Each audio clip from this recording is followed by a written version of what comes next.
Well, again, it's all individualized, so it depends when the client approaches, what age they're at, do they have any prior experience in the workplace. What are the age that you're working with right now? It's interesting. We get calls from teens, like 15, parents calling right up to, Well, good for them 40. for wanting to get involved early in these processes. And the program really is designed to start.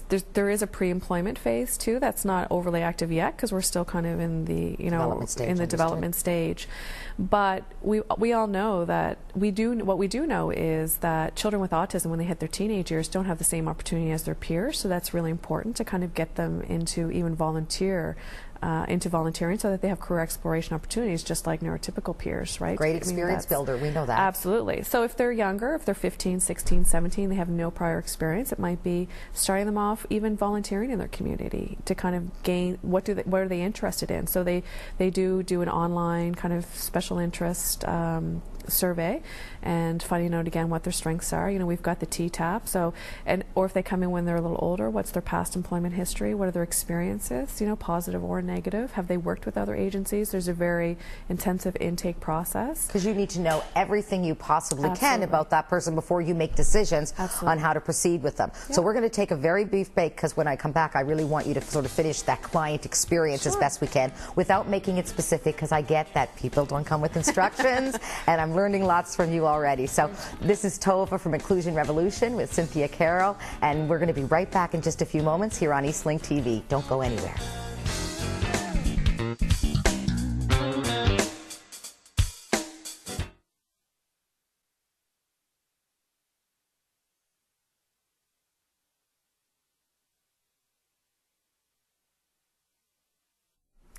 Welcome back to Inclusion Revolution. I'm your host, Tova Sherman, here on Eastlink TV. And again, to remind you, we're very lucky to have Cynthia Carroll here from the Autism Centre. And when we broke, we were talking about one of your new and what I consider to be revolutionary ideas, and that is Autism Works, which is the employment program, matching up employers, educating the community, and preparing to allow and engage persons with all types of autism in the workplace. Now, when we left, we were talking about the client experience, which I thought was really important for our viewers to hear a little bit about, just to give them a sense of if they call you, and of course I know you have a number of other programs they should look into as well, but just as we're on this piece, we're going through the client process. So far we've gotten through an extensive intake, we know a little bit about this person, certainly enough to make some decisions. Now what happens?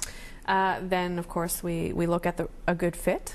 Someone who wants to be greeting the public all day. If we put them behind a computer screen, they're probably not going to have success, or vice versa. So really trying to find a fit and an employer that would be willing to hire the individual, and then kind of going, and we stay with them for the first little bit as they get settled and start to really kind of assess the workspace. And with autism, visual support is really important. And when I say visual support, I don't always mean like pictures on Velcro, although that is for those who have higher support needs, that's very helpful.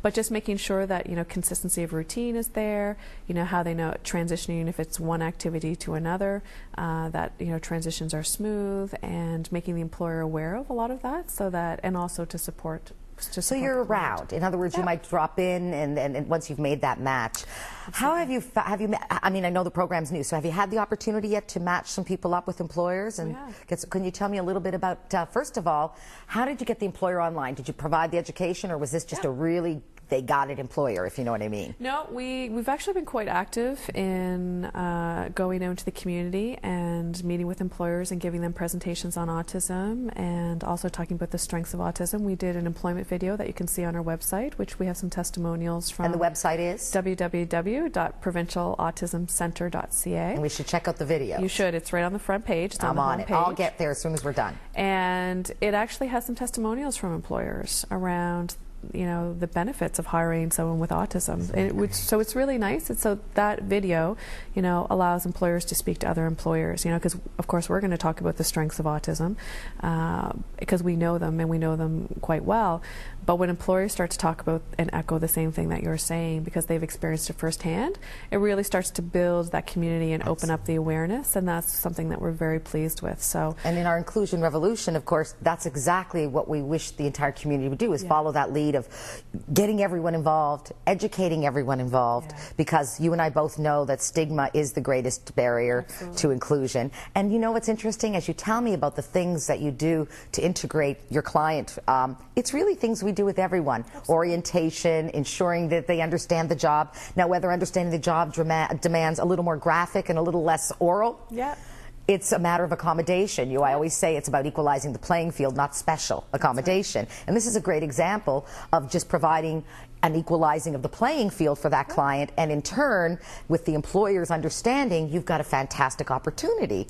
And of course, every client that you're putting in there, I see as the ambassador, and the ambassador for persons with autism, and that's invaluable on even another level, because we both know how difficult it is to change the way people perceive. And again, to fight those media images, which is what Inclusion Revolution is all about. So just as before we wrap up a little bit with you, can you tell me a little bit then again about the success and what's made you most satisfied with employment, with the Autism Works piece?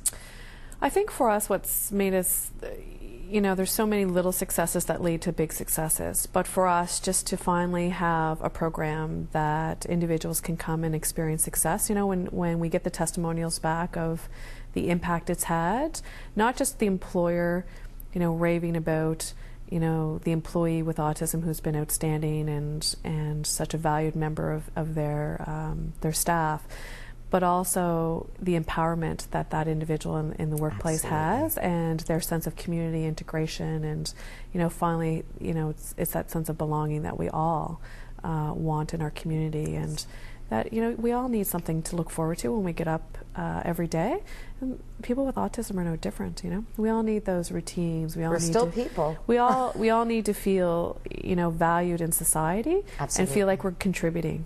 And I think that is the most exciting thing about this program, is that you know, everyone who wants to contribute has an opportunity to contribute. And that's very exciting. Now, we just have a little time left, so I wanted to read a little bit of our news and our poll, which we do every week. But in this case, in honor of you being here, we wanted to focus on, I don't know if you're going to think so, but first of all, our news today comes from CNN.com, and the medical journal The Lancet actually retracted, very unusual, retracted a controversial 1998 paper that linked measles, mumps, and rubella, MMR vaccine, to autism. So they've actually done some additional studies, and now they're suggesting that isn't the case.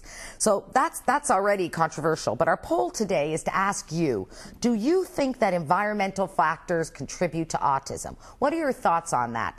Go to inclusionrevolution.com, look at the news, look at the poll. We're going to link you to the Autism Centre as well, because we want you to get to know Cynthia and all of the wonderful things she's doing. We really don't have enough time to get into everything, because Cynthia, I find it fascinating what you bring to the table, and I want to congratulate your center for being so extraordinary and supporting us, really what is often seen as a silent part of the community that doesn't necessarily have a voice. And I think that you're providing an extraordinary one, and for that I congratulate and thank you from Inclusion Revolution for that. Thank you, Tova. So for this week, we're going to wrap up. I thank you all for joining us. It's Tova from inclusionrevolution.com if you want to come and visit us here on Eastlink TV, and we will see you next week, and we can't wait. See you then.